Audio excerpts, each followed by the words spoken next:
Bismillahirrahmanirrahim. Assalamualaikum warahmatullahi wabarakatuh. Waalaikumsalam warahmatullahi wabarakatuh. Al-Fatihah ila ruhi Sayyidina Habibina Syafi'ina Rasulillah Sayyidina Muhammad ibn Abdullah sallallahu alaihi wa ala alihi wa sahbihi wa azwajihi wa dhurriyyatihi أن الله يعلي درجاتهم بالجنة وينفعنا بأسرارهم وأنوارهم وعلومهم ونفحاتهم وبركاتهم في الدين والدنيا والآخرة ويجعلنا من حزبهم ويرزقنا محبتهم ويتوفنا على ملتهم ويحشرنا في زمرتهم بالعافية وسلامة لهم. الفاتحة.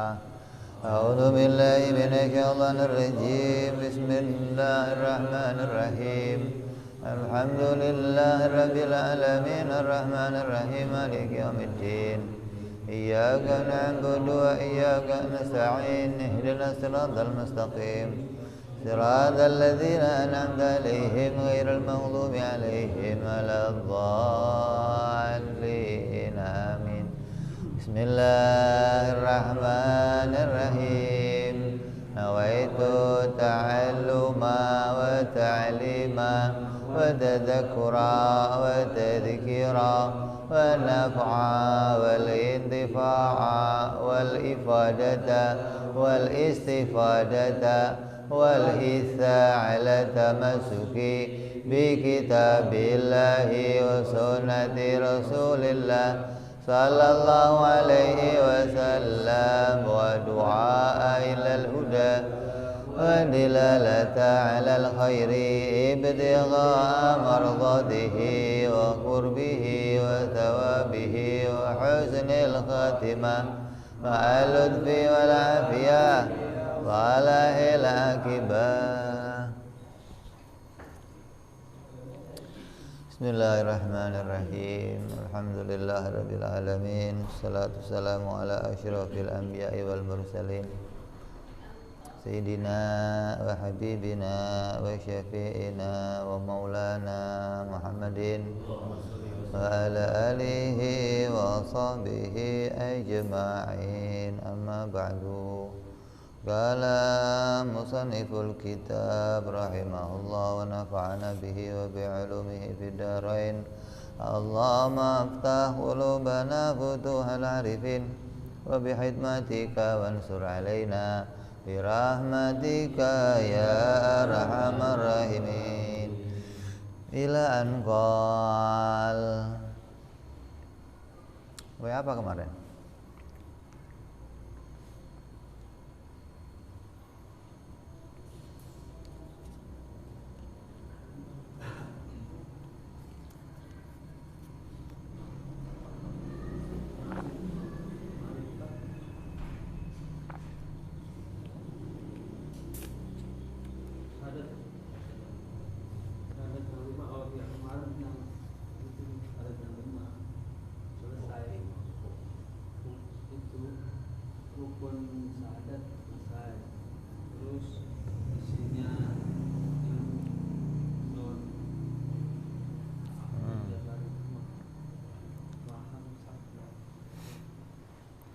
Kemarin sudah bicara tentang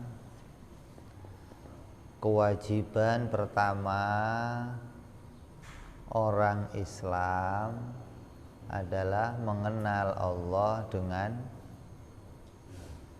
yakin.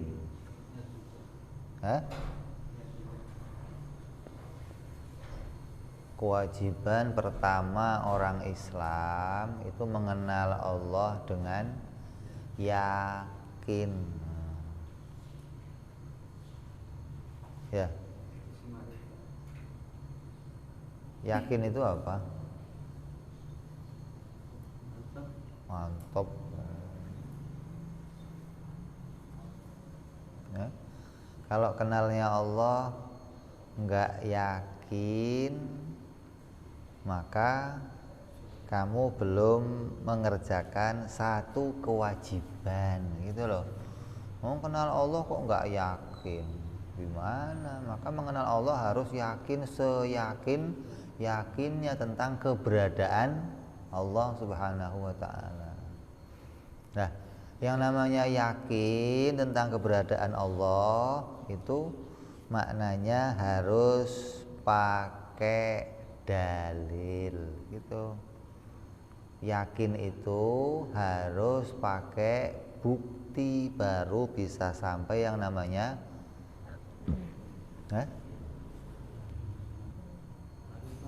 baru sampai namanya yakin. Kalau nggak pakai dalil ya namanya bukan yakin. Bagaimana ada orang percaya sesuatu tapi nggak pakai bukti terus mengatakan saya yakin tentang ini? Bagaimana bisa yakin? Maka untuk sampai pada keyakinan, seseorang harus menghadirkan bukti, menghadirkan dalil hingga dia bisa sampai pada satu kesimpulan yang meyakinkan. Mengenal Allah harus pakai dalil, mengenal Rasul harus pakai dalil gitu. Lah dalil tentang adanya Allah itu dalilnya apa? Dalil tentang adanya Allah apa dalilnya?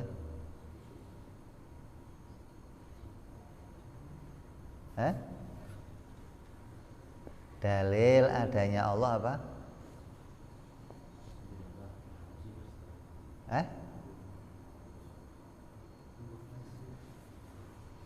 Apa? Membekasi. Orang Bekasi. Yang orang Bekasi siapa? Lu orang Bekasi, Tangerang.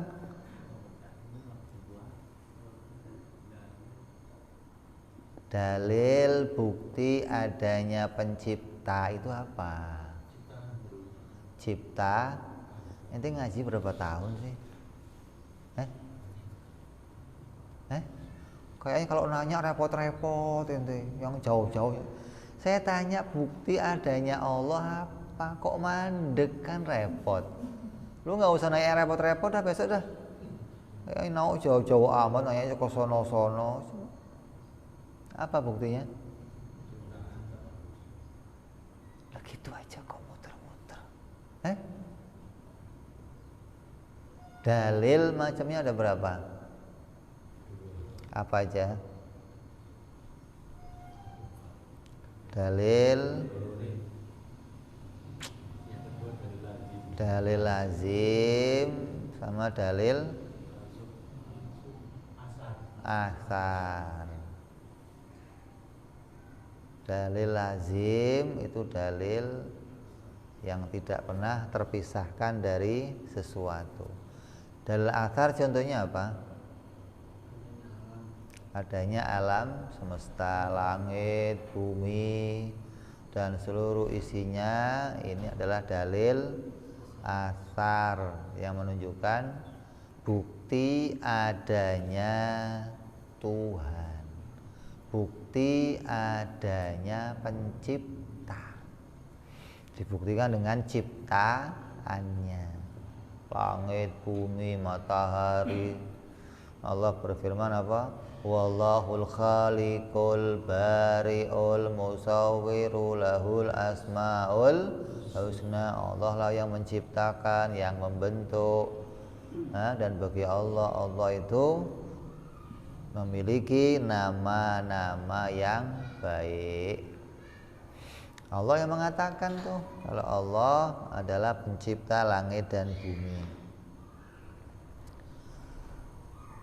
Kalau kamu lihat botol ini, di botol ini ada stempelnya. Penciptanya siapa? Ada nggak? Pabrik monyet ada sini? Ada. Tulisannya ada namanya. Nah kalau pantat kamu ada stempelnya? Ada nggak?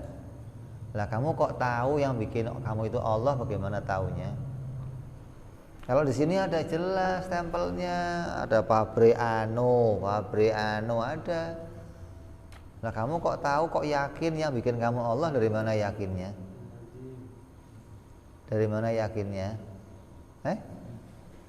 Dengan bukti. Yang dibutuhkan itu bukti, bukan perasaan saya mengatakan begitu, Beb. Ya nggak bisa pakai perasaan.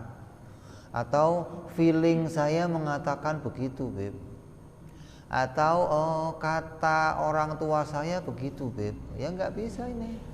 Kata orang tua yang nggak bisa, kata pribadi kamu nggak bisa. Yang bisa menunjukkan adalah bukti. Kalau ada buktinya, maka baru nyata kalau kamu itu ciptaan Allah.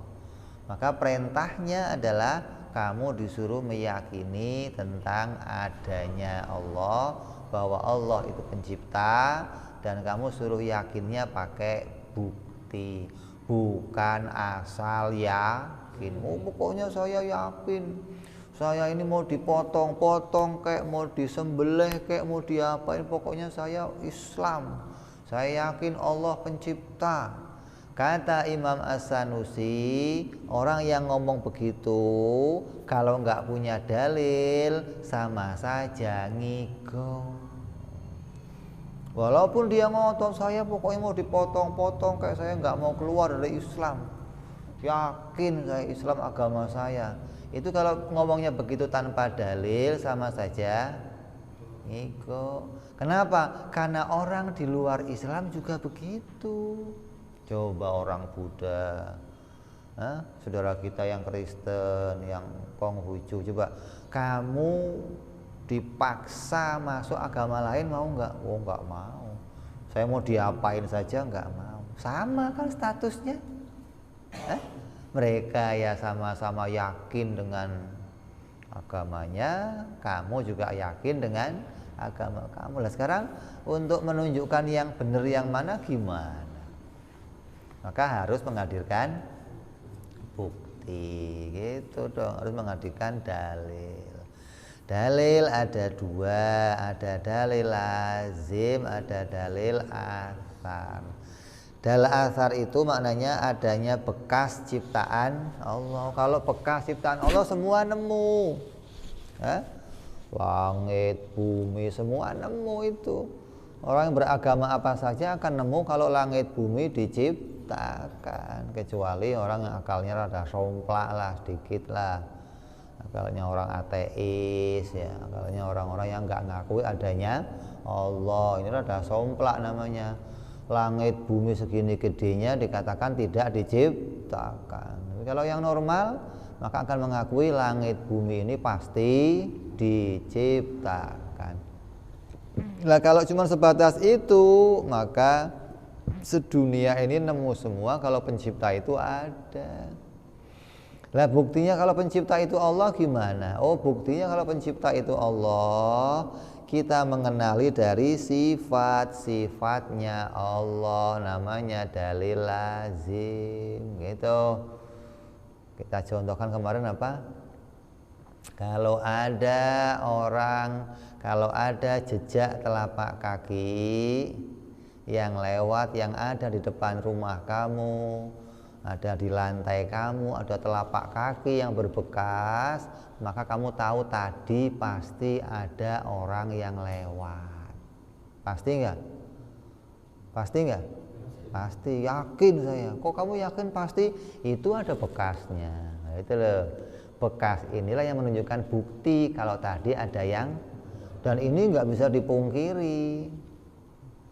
Bekas tadi itu bukti nyata kalau pencipta itu ada. Itu bukti nyata namanya, nggak bisa dipungkiri lagi yang demikian. Nah kalau umpamanya nggak ada buktinya gimana? Kalau nggak ada kenyataannya gimana? Nah, ya kamu ngomong doang. Oh ini buktinya nih, tadi ada yang lewat loh. Oh kamu tahu perasaan saya ada? Oh nggak beres kok perasaan.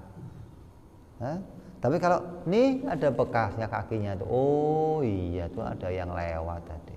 Namanya itu bukti, sebagai kamu hadirkan bukti dengan bukti bekas jejak pekerjaannya seseorang. Lah langit bumi ini juga bekas kerjanya Allah. Allah yang memunculkan. Kalau orang lihat langit bumi pasti tahu langit bumi ada yang menciptakan. Nah sekarang penciptanya siapa? Masing-masing ngaku enggak penciptanya Tuhan saya. Kata ini ngaku penciptanya Tuhan saya. Kata ini ngaku penciptanya. Lah yang benar yang mana? Yang benar yang mana yang bersifat Tuhan gitu. Yang menciptakan langit bumi harus yang bersifat Tuhan. Lah yang mana yang bersifat Tuhan? Oh yang bersifat Tuhan hanya Allah. Selain Allah bukan Tuhan. Dari mana taunya? Mengetahui dia itu Tuhan atau bukan dari mengenali sifat-sifatnya. Kalau kamu kenali sifat-sifatnya, baru kamu akan tahu, oh ini Tuhan atau bukan Tuhan. Ya, kalau nggak kenal gimana? Nanti nuduh ada bukan Tuhan dituduh sebagai Tuhan. Ada yang Tuhan nggak dianggap sebagai Tuhan. Gara-gara kamu nggak kenal sifat-sifat ketuhanan gitu. Maka penting di sini dikatakan oleh kitab ini, kewajiban pertamanya orang Islam itu mengenali sifat-sifat Allah dengan yakin kalau Allah itu betul-betul Tuhan. Sama kayak tadi kamu melihat ada kotoran. Kalau ada kotoran hewan di sini, pasti di sekitar sini ada hewan yang berak. Kenapa? Ini buktinya ada kotorannya. Kan nggak mungkin, oh kotorannya muncul sendiri, mungkin nggak? Kan nggak mungkin, kotorannya pasti ada yang ngeluarin.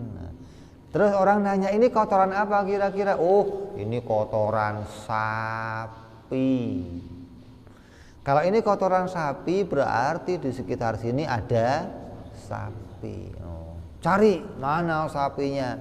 Begitu dicari, ada gajah, ada sapi, ada macan, ada kucing, banyak ketemunya tuh. Lah orang nanya, yang sapi yang mana? Pengen tahu yang mana sapi, yang mana bukan sapi, caranya bagaimana? Kenali sifat-sifat sapi gitu, biar nggak salah nuduh. Tar kambing dikira sapi, tar kucing dikira sapi, tar gajah dikira sapi. Gara-gara nggak bisa bedain mana sifatnya sapi dan mana sifatnya yang bukan sapi gitu. Lah yang pasti yang pasti dari sifat Allah, dari sifat Tuhan yang pasti itu apa? Sifat yang wajib, yang pasti. Itu pasti sifatnya Tuhan. Dia pasti Tuhan dengan sifat apa? Wajib ada. Ya, itu pasti itu. Kalau dia memang Tuhan, sifat pertamanya pasti ada. Pasti enggak? Pasti. Karena Tuhan itu sesuatu yang menciptakan, maka dia pasti ada. Nah kalau selain Tuhan, selain Tuhan, boleh ada, boleh nggak ada. Nah sekarang kita buktikan.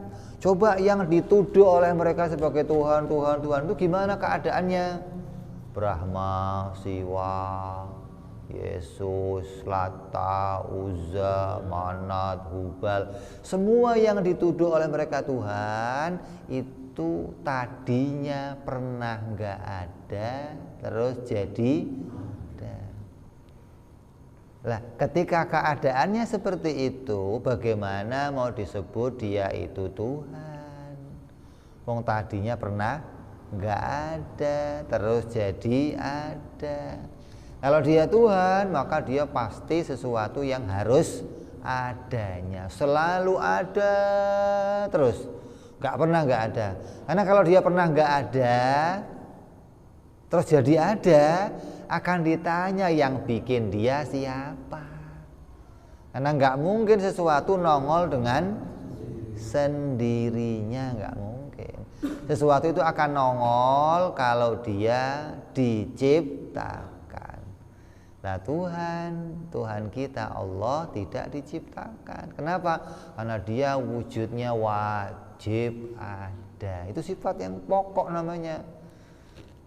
Jadi untuk mengenali mana yang Tuhan, mana yang bukan Tuhan, caranya gimana? Kamu harus mengenali 3 perkara. Sifat yang wajib padanya, yang mustahil padanya, dan yang jaiz. Ini ulama menyimpulkan 3 ini nih. Kalau kamu bisa mengenali 3 ini, berarti kamu mengenali sifat-sifat Tuhan. Kalau kamu nggak kenali 3 ini, berarti kamu nggak kenal sifat-sifat Tuhan. Ya, 3, wajib, mustahil, jaiz. Ya kamu bisa tahu lah. Terus kamu kok tahu kalau Allah itu Tuhan bagaimana? Karena Allah mendatangkan utusannya, gitu. Utusannya datang memperkenalkan namanya Tuhan itu Allah, gitu. Jadi kalau kenal namanya Nabi, kamu nggak akan bisa. Kamu kalau mau kenal namanya Tuhan, namanya Allah, nggak akan bisa kalau nggak lewat utusannya. Ente bisa ngarang bagaimana Tuhan itu namanya siapa ya? Kok tahu-tahu dinamain ini Lata, ini Uzza, ini Brahma, ini Siwa. Itu yang namain siapa? Kok tahu-tahu kamu namain ini Yesus, ini Tuhan. Yang namain siapa? Maka Allah mendatangkan utusannya kepada kita. Maka utusannya menceritakan, oh pencipta yang menciptakan langit bumi itu namanya Allah. Huwa Rahman, Huwal Malik, Huwal Qudus, salam terus. Itu dikenalkan namanya Allah.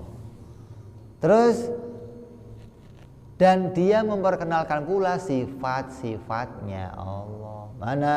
Qul huwallahu ahad, Allahus samad, lam yalid wa lam yulad wa lam yakun lahu kufuwan ahad. Dia adalah yang esa, lam yalid. Lam yalid artinya apa? Ya, tidak melahirkan. Maknanya tidak melahirkan itu mustahil Tuhan itu melahirkan. Walam yulad, dan mustahil Tuhan itu dilahirkan. Nah, berarti kamu harus kenal ada yang wajib, ada yang mustahil, gitu.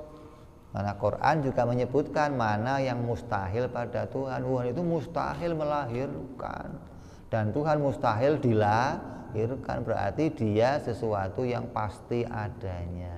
Kita kenal ini, akalnya berpikir cocok dengan yang diberitakan Nabi Muhammad Sallallahu Alaihi Wasallam, hingga akal dan Nabi apa? Salaman, sepakat, bener. Nah gitu, yang diomong dia bener nih. Semua yang diomong dia cocok dengan sifat-sifat ketuhanan. Nah, makanya orang mempercayai Nabi, mengimani Nabi sebagai utusan Allah. Karena Nabi bisa menceritakan sifat-sifatnya Allah, memperkenalkan namanya Allah, dan membawa bukti dia betul-betul utusan Allah. Jadi seseorang harus mengenal mana yang wajib, mana yang mustahil, dan mana yang jaiz. bagi Allah Subhanahu wa taala. Begitupun untuk mengenal Nabi Muhammad sallallahu alaihi wasallam, ya juga harus mengenali mana yang wajib, mana yang mustahil, dan mana yang jaiz. Nyambung apa nyambung? Yang wajib bagi Nabi apa? Kalau dia pasti Nabi, yang wajib bagi Nabi apa? Sidik. Kalau ngomong Nabi pasti benar. Ya, Nabi itu kalau ngomong pasti benar. Artinya benar apa? Cocok sama kenyataan. Nabi itu nggak pernah berbohong sama sekali. Sejak dia kecil sampai meninggalnya nggak pernah dijumpai dia berbohong. Itu sifat yang pasti bahwa dia betul-betul utusan Allah. Maka kita walaupun tidak melihat Nabi Muhammad sallallahu alaihi wasallam, tapi kita percaya kalau Nabi Muhammad itu utusan Allah. Dari mana percayanya? Karena tidak ada satupun berita yang mengatakan Nabi itu pernah berbohong. Baik Quran, hadis, perkataannya ulama dan yang lainnya, nggak ada satupun yang menunjukkan Nabi itu pernah berbohong. Udah kalau ngomong pasti benar. Terus dia membawa mukjizat. Orang Arab itu juga tahu sebenarnya kalau Nabi Muhammad itu nggak pernah berbohong, sampai mereka menjuluki Nabi Muhammad apa? Al-Amin, orang yang amanah, orang yang nggak pernah berkhianat, orang yang lurus. Mereka tahu tuh. Dan Nabi menampakkan mukjizatnya nih, buktinya kalau saya utusan Allah, mukjizat yang banyak, betul-betul menandakan dia adalah utusan Allah. Tapi namanya orang Arab menganggap mukjizat yang dibawa Nabi itu adalah sihir, hingga mereka menolaknya, hingga mereka nggak percaya tentang adanya Nabi sebagai utusan Allah Subhanahu wa ta'ala. Ya, jadi kita walaupun nggak ngelihat Nabi, ini nggak jumpa Nabi, tapi kita meyakini dengan bukti. Ini yakinnya pakai bukti bahwa Nabi itu, Muhammad itu utusan Allah. Mana buktinya? Yang pertama, dia nggak pernah bohong. Yang kedua, dia amanah. Terus dia membawa mukjizat. Itu tanda yang pasti tuh kalau dia betul-betul utusannya Allah. Maka dengan ini kita yakin kalau Nabi Muhammad adalah utusan Allah. Nyambung apa nyambung? Jadi mengenal Allah harus yakin, maknanya yakin harus pakai bukti. Mengenal Nabi juga harus yakin, makna yakin harus pakai bukti, pakai dalil. Kalau nggak pakai dalil gimana? Ya namanya kira-kira. Yakin itu mengeluarkan berapa? 4. Apa itu? Menduga. Terus kira-kira. Terus ragu-ragu. Terus katanya. Kalau masih ada 4 ini berarti kamu belum yakin namanya. Menduga contohnya apa?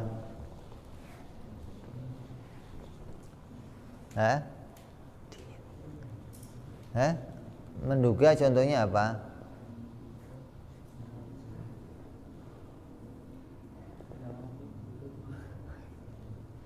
Menduga itu contohnya kayak saya mau mencari Pak Ustadz. Ini mana Ustadz? Siapa? Kemana? Nggak ada. Nggak ada. Ustaz Nur Rahman itu ada di rumah nggak? Ada di rumah, Beb. Mana buktinya di rumah? Tuh ada sendalnya, Beb. Oh. Ada apa? Sendalnya. Karena ada sendalnya, Sip. Karena ada sendalnya, kamu menduga. Tapi banyak orang mengatakan, saya yakin dia di rumah. Kok kamu bisa yakin? Tuh ada sendalnya. Sendal itu bukan sesuatu yang meyakinkan. Sendal itu alat untuk menduga. Karena dia biasanya kalau pergi pakai sendal. Karena sendalnya ada, maka saya duga dia nggak pergi, ada di. Padahal kan bisa aja dia nggak pakai sendal tapi pakai sepatu. Atau dia sudah beli sendal baru, kan bisa aja. Ente tiba-tiba yakin enggak? Saya yakin dia di rumah. Buktinya apa? Nih ada sendalnya. Kalau sendalnya nggak ada, orangnya nggak ada. Kalau sendalnya ada, itu namanya dugaan. Gitu. Kenal Allah nggak boleh begitu. Kamu yakin nggak Tuhan itu ada? Yakin saya Tuhan ada. Buktinya mana? Tuh langit itu gedenya. Bumi, bukti Tuhan itu ada. Kalau langit nggak ada gimana? Ya Tuhan nggak ada. Itu namanya dugaan, bukan yakin. Menduga-duga kalau Tuhan itu ada. Buktinya apa? Ada langit, bumi, Tuhan ada. Kalau langit, bumi nggak ada gimana? Tuhan nggak ada. Itu namanya sama kayak Pak Ustadz tadi. Kalau sendalnya ada, Pak Ustadznya ada. Kalau sendalnya nggak ada, Pak Ustadz nggak ada. Mau kenal Allah kok begitu? Itu namanya dugaan. Nggak boleh kenal Allah menduga-duga seperti itu. Ini banyak kamu tanya coba di luar kawan-kawan kamu. Kamu yakin nggak Allah itu ada? Tuhan, yakin saya Tuhan itu ada. Dari mana kamu yakin? Ini kan ada langit bumi. Kalau langit bumi nggak ada gimana? Gimana ya? Ya berarti nggak ada juga dia. Dianggap Tuhan dan langit bumi selalu bersama. Tuhannya ada, langit bumi ada. Tuhannya nggak ada, langit bumi kok begitu jadinya? Itu mah keyakinan yang salah yang begitu. Yang kedua kira-kira. Kayak apa kira-kira itu? Nggak pakai pengantar, nggak pakai yang menguatkan. Kalau tadi kan pertama ada sendal. Pak Ustadz ada nggak? Ada. Kamu yakin? Yakin. Mana buktinya? Tuh ada sendalnya. Sendal itu bukan bukti yang meyakinkan. Sendal itu hanya untuk menduga. Kalau bukti yang meyakinkan Ustadz ada apa? Ya ketemu langsung dengan sifat-sifatnya. Itu namanya bukti yang meyakinkan. Kalau Pak Ustadz pasti ada. Kalau cuma sendalnya itu dugaan, bukan meyakinkan gitu. Ada kira-kira apa kira-kira? Kira-kira itu nggak pakai sesuatu yang menguatkan. Kayak kamu sampai pada satu jalan, ente ketemu perapatan mau ke Jakarta, tapi nggak ada petunjuk kanan, nggak ada petunjuk kiri. Terus kamu ambil keputusan kanan apa kiri ya? Kalau kamu pilih salah satu namanya kira-kira gitu. Karena nggak ada yang menguatkan. Kalau masih ada petunjuk mending tuh Jakarta. Oh, ini saya menduga sono ke Jakarta nih. Atau kamu mau cari tahu kiblat arahnya kemana? Oh, kiblat mah ke sono, Mekah ke barat. Taunya gimana kamu? Oh, ada kompas. Kompas itu alat untuk menduga gitu. Ya. Kalau nggak ada kompas, terus kamu mau mutusin kiblat kemana ya? Ini namanya kira. Lihat masjid enggak, lihat matahari enggak, tahu-tahu mutusin menurut saya ngadepnya ke sono. Itu namanya kira. Kira-kira itu tingkat kebenarannya cuma 50%, enggak bisa menguatkan, enggak. Itu juga enggak boleh, enggak disebut sesuatu yang meyakinkan. Apalagi ragu. Contohnya apa ragu-ragu? Kamu ketemu ke sebuah perapatan. Kamu mau ke Jakarta. Di perapatan itu ada petunjuk Jakarta sono, Surabaya sono. Nah, ada apa? Petunjuk. Tapi petunjuknya sudah diputar sama anak-anak. Gimana? Anak-anak kalau lewat situ sambil nyawel, muter. Aduh, ini kemana ini? Namanya apa itu? Ragu-ragu gitu. Mau saya ambil ke sono, ntar kalau ke sono, oh sudah diputar-putar begitu. Nah, mengenal Allah nggak boleh begitu, nggak boleh pakai dugaan, nggak boleh pakai kira-kira, nggak boleh pakai ragu-ragu, juga nggak boleh pakai katanya. Kata bapak saya, Tuhan itu Allah. Kalau kata bapaknya benar, nanti semua anak juga kata bapaknya semua. Anaknya orang Kristen kata bapaknya, anaknya orang Hindu kata bapaknya, anaknya orang Buddha kata bapaknya semua. Kalau kata bapaknya pasti benar, ya nanti benar semua dong. Nyambung. Jadi untuk iman kepada Allah nggak boleh pakai 4 ini, nggak boleh menduga, nggak boleh kira-kira, nggak boleh ragu-ragu, nggak boleh katanya. Harus apa? Yakin. Maknanya yakin pakai dalil, dan dalilnya harus dalil yang lazim, yang bergandengan, yang menunjukkan pasti itu adalah Allah. Apa itu? Sifat-sifat Allah. Nggak ada lagi yang lebih menguatkan dari itu, nggak ada. Untuk tahu ini Allah atau bukan Allah, kenali dengan sifat-sifatnya. Untuk tahu ini Nabi atau bukan Nabi, caranya kenali sifat-sifatnya.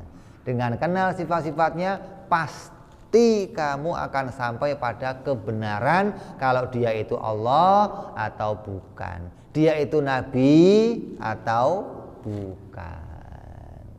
Nyambung apa nyambung? Nyambung apa nyambung? Nyambung. Jadi untuk yakin, perintah pertama dalam agama nih, kamu yakin dulu kalau Allah itu Tuhan. Kamu yakin dulu kalau Nabi Muhammad itu utusan Allah. Yakin dulu. Dari mana cara yakinnya? Kenali sifat Allah dan kenali sifat para Nabi. Lah, ulama menuturkan sifat apa saja yang harus saya kenali. Ada 3 macam sifat, yaitu sifat yang wajib, sifat yang mustahil, dan sifat yang jaiz, baik pada Allah maupun pada Nabi. Apa itu wajib? Nah, baru kita mau bicara nih. Sebelum masuk mengenal sifat-sifat Allah, kita diperkenalkan dulu mengenali mana wajib, mana mustahil, mana. Apa sih 3 ini? 3 itu namanya hukum akal. Apa? Hukum akal. Karena jalannya atau alatnya untuk menetapkan tentang Allah itu hanya pakai indera kita yang terakhir, namanya indera berpikir. Akal itu alat untuk apa? Untuk mendeteksi, intelijensi, mencari, mendeteksi atau mengidentifikasi untuk melakukan satu penelitian hingga bisa sampai pada keputusan yang pas, akurat. Itu kita dikasih alat sama Allah, namanya akal. Lah indera kita yang lain apa? Mata, telinga, hidung penciuman, lidah merasa, terus kulit. Indera kita yang 5 ini tidak bisa jadi alat untuk mengenal Allah. Coba, saya mau meyakini adanya Allah pakai mata, bisa nggak? Saya yakin Allah itu ada, Tuhan itu ada, saya yakin. Mana buktinya? Pernah lihat? Ya nggak pernah sih. Kok kamu bisa yakin?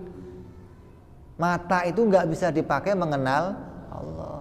Kalau mata jadi alat untuk mengenal Allah, nanti orang buta protes. Kata orang buta, enakan kamu dong yang melek. Saya buta nggak bisa kenal Allah jadinya. Kalau memang alat kenal Allah pakainya, makanya orang buta bisa kenal Allah, orang melek bisa kenal Allah, karena alatnya bukan mata. Gitu. Mata itu alat yang menipu, hati-hati kamu. Kamu kok percaya sama mata banget-banget? Mata itu seringkali nipu. Mana buktinya nipu? Coba. Ini ada gelas, kamu kasih sedotan, terus kamu lihat pakai mata kamu, akan kelihatannya apa? Sedotannya bengkok. Coba kamu tes. Ada gelas, masukin sedotan, apa kelihatannya? Bengkok. Kamu angkat, lurus sedotannya. Masuk lagi. Ini yang salah sedotannya apa mata kamu? Yang salah apa? Mata. Karena mata nggak bisa menerima pembiasan. Mata kalah tuh. Ketika itu terbias, mata nggak bisa mendeteksi yang sebenarnya. Diangkat, lurus. Masuk, bengkok. Ini yang betul yang mana? Hingga kalau kamu kok percaya sama mata kamu, Tuhan gak ada. Kok bisa? Mata saya gak pernah ngeliat Tuhan. Kalau mata gak pernah lihat, pasti Tuhan gak ada. Itu orang ateis begitu. Makanya dulu zamannya Imam Abu Hanifah, udah ada kelompok yang namanya kelompok orang-orang Dahri. Dahri itu orang-orang yang gak ngakuin adanya Tuhan. Kalau sekarang namanya ateis dah. Orang dari ini datang ke negaranya Imam Abu Hanifah. Mau ngapain? Mau ngetes para ulama di zaman itu. Kalau memang Tuhan ada, buktikan di mana tempatnya. Itu orang dari itu, orang ateis. Jadi dia hanya percaya pada mata. Kalau dia kelihatan berarti terbukti. Kalau nggak kelihatan, bohong. Dia diceritakan jin, nggak percaya. Setan, nggak percaya. Mana ada orang percaya setan, orang-orang mereka. Orang Islam aja yang percaya adanya setan, jin. Kenapa? Karena percaya berita Nabi Muhammad. Bukan pokoknya saya kalau belum melihat sendiri adanya jin, saya nggak percaya. Ya sampai mati kamu nggak akan melihat jin. Jin itu nggak sembarangan muncul. Malaikat saya nggak percaya kalau saya belum lihat sendiri. Ya nanti kalau mau mati ya, ketemu Israel baru percaya loh. Oh ada toh malaikat. Kalau belum ketemu Israel, nah, jadi mata itu jangan dijadikan pedoman utama untuk mengenali Allah karena bukan alatnya gitu. Mata itu alat untuk menemukan warna merah, kuning, hijau pakai mata. Allah berwarna enggak? Ya jangan pakai mata dong. Hah? Masa pakai mata nemu Allah gimana? Terus nggak bisa pula Allah ditemukan pakai hidung. Allah bukan baunya apa ya Allah ya? Ada baunya? Hah? Terus pakai kuping mau didengerin Tuhan suaranya kayak apa ya? Bisa? Atau mau diraba-raba Tuhan halus apa kasar? Bisa? Atau mau dijilatin manis, asin, pahit? Bisa? 5 indera ini alat untuk menemukan makhluk, bukan alat untuk menemukan Allah. Gitu. Jangan salah alat kamu. Kok pakai 5 ini untuk nemu Allah? Ya sampai kiamat kamu nggak akan nemu Allah. Hah? Akan kesasar orang yang mau nemu Allah pakai 5 indera ini. Ada satu lagi kita punya alat namanya akal. Nah, dari akal itulah kita bisa memutuskan sesuatu. Kenapa? Karena akal itu alat untuk meneliti, mengadakan penelitian. Ini ada apa enggak ada? Ini benar apa enggak benar? Ini baik apa enggak baik? Alatnya diteliti pakai akal. Kalau akalnya sehat akan nemu benar. Kalau akalnya enggak sehat akan nemu enggak benar. Ya tergantung akal yang sehat atau akal yang enggak sehat. Lah yang ditemu akal itu apa? Yang ditemu akal hanya 3. Akal menemukan kepastian. Akal itu alat untuk menemukan kepastian. Sesuatu itu pasti adanya atau pasti tiadanya atau boleh menerima salah satunya. Boleh ada, boleh tiada. Jadi akal punya berapa penemuan? 3. Akal yang sehat punya 3 macam penemuan. Sesuatu yang pasti adanya disebut namanya wajib. Maka dikatakan di sini fal wajibu ma la yaqbalul intifa.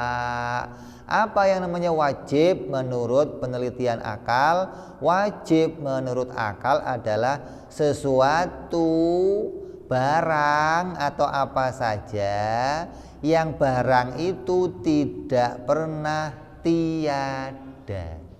Sebaliknya barang itu selalu ada. Maka barang atau perkara yang selalu ada disebut namanya barang yang wajib. Contohnya apa yang wajib? Yang selalu ada. Contohnya apa? Contohnya kuasa bagi Allah, gitu. Ada bagi Allah, ilmu bagi Allah. Itu sesuatu yang wajib, tidak pernah tiada pada dirinya Allah. Maka disimpulkan sama ulama, oh yang wajib pada Allah yang kita harus kenali ada 20 sifat. 20 itu semuanya sifat yang wajib. Artinya sifat yang tidak pernah hilang, nggak pernah tiada dari dirinya Allah. Itu diteliti. Yang pertama, akal meneliti, hasilnya namanya wajib. Yang kedua namanya mustahil. Apa mustahil itu? Tidak pernah ada sesuatu perkara yang perkara itu tidak pernah menerima ada, tapi sebaliknya hanya menerima tiada. Di perkaranya tiada, terus nggak pernah ada. Kalau dia ada dikatakan mustahil. Contohnya apa? Sekutu bagi Allah, anak bagi Allah, istri bagi Allah. Hukumnya apa? Mustahil, tidak akan pernah ada selamanya. Ya. Maka kamu harus kenal tuh, mana sih yang wajib pada Allah, sifat-sifat apa saja yang ada pada Allah yang wajib, terus apa yang mustahil bagi Allah. Dengan tahu ini kamu nggak akan salah mengenali, nggak. Kamu pasti akan tepat sasaran kalau ini betul-betul Allah, ini betul-betul Tuhan. Karena alat yang kamu pakai untuk mendeteksinya alat yang paling akurat, yaitu akal. Yang ketiga ada namanya apa? Jaiz. Apa itu jaiz? Malayak balu subuta wal intifa'a ala sabili tanawub. Jaiz itu perkara yang menerima tiada dan menerima ada secara bergantian. Contohnya siapa? Diri kita. Kamu dulu ada enggak? Sekarang? Nanti? Berarti kamu itu boleh menerima ada, boleh juga menerima namanya barang jaiz. Itu contohnya tuh. Kalau jaiz pada Allah apa? Boleh saja Allah bikin hujan, boleh saja Allah tidak bikin hujan. Boleh saja Allah bikin kiamat, boleh saja Allah tidak bikin kiamat. Boleh saja Allah jadikan seseorang punya anak, boleh juga tidak punya anak. Namanya apa? Jaiz. Lah, dengan tiga inilah kita mau mengenali Allah Subhanahu wa ta'ala. Mana yang wajib pada Allah, mana yang mustahil pada Allah, dan mana yang jaiz. Begitupun mau mengenali Nabi Muhammad sallallahu alaihi wasallam, mana yang wajib pada Nabi, apa diantaranya? Siddiq, amanah, tabligh, fatona. Itu sifat yang wajib, yang pasti ada pada Nabi. Yang mustahil apa?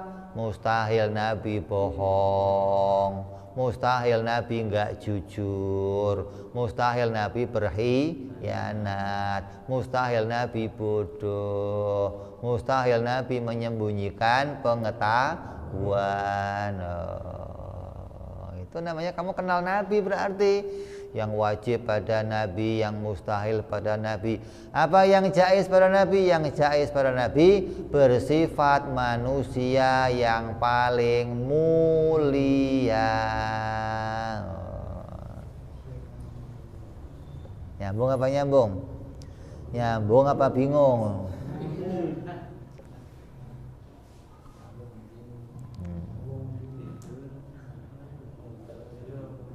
Iya. Jadi gampang kan, kita dari awal kenal Allah harus dengan modal yakin. Yakin itu nggak boleh menduga, nggak boleh kira-kira, nggak boleh ragu-ragu, nggak boleh katanya. Berarti harus sampai pada punya bukti yang nyata. Lah bukti yang nyata yang mengatakan Allah itu Tuhan mana? Ya sifat-sifatnya. Sifat apa? 3 ini. Sifat yang wajib kamu tahu, yang mustahil kamu tahu, yang jaiz. Sama aja ngomong kitab ini. Seorang muslim harus kenal sifat-sifat yang wajib pada Allah, yang mustahil pada Allah, dan yang jaiz pada Allah. Seorang muslim juga harus tahu sifat yang wajib pada Nabi, yang mustahil pada Nabi, yang jaiz pada. Maka ketika kamu tahu ini, kamu telah menggugurkan kewajiban perintahnya Allah Subhanahu wa ta'ala. Kalau belum tahu gimana? Ulama mengatakan dosa. Seminim-minimnya kamu dikatakan dosa. Yang paling parah lagi apa? Iman kamu diperselisihkan. Ketika kamu belum yakin dengan bukti kalau Allah Tuhan, kamu belum yakin dengan bukti kalau Nabi Muhammad utusan Allah, selama itu iman kamu masih diperselisihkan antara sah atau tidak sah. Jadi kamu itu sekarang harus yakin, oh saya ini iman kepada Allah, yakin kepada Allah, itu pakai dalil. Mana dalilnya? Saya mengenali sifat-sifat Allah dan mengenali sifat-sifat para Rasul alaihimus salatu wassalam. Ini yang jadi inti yang harus kita pelajari. Makanya sejak dulu anak-anak kita suruh ngapalin tuh wujud qidam baqa mukhalafatul hawadisi. Kenapa? Itu sifat yang wajib bagi Allah, yang sejak dulu ulama sudah menyusunnya menjadi sifat yang pokok. Jangan sampai seorang muslim nggak mengerti sifat-sifatnya Allah Subhanahu. Begitupun Nabi, sidik, tabligh, amanah, fatona. Ya, ini yang kita kaji hari ini, yaitu mengenal 3 hukum akal. 3 isinya hukum akal, yaitu ada wajib, ada mustahil, ada yang. Maka ulang-ulanglah ini sebagai tanda kita orang yang akalnya sehat, hingga bisa mengenali mana yang jadi haknya Allah dan mana haknya para Rasul alaihimus salatu wassalam. Mudah-mudahan kita semua senantiasa dalam lindungannya Allah, penjagaan Allah, dikuatkan iman kita, ditambah keyakinan kita sampai kita mati bawa iman Islam selamat dunia akhirat. Amin ya rabbal ala hadhihi niyyah wa ala niyatin shalah wa ila hadratin nabi. Al-Fatihah.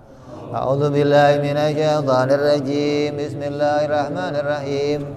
Alhamdulillahirabbil alamin arrahmanir rahim maliki yaumiddin.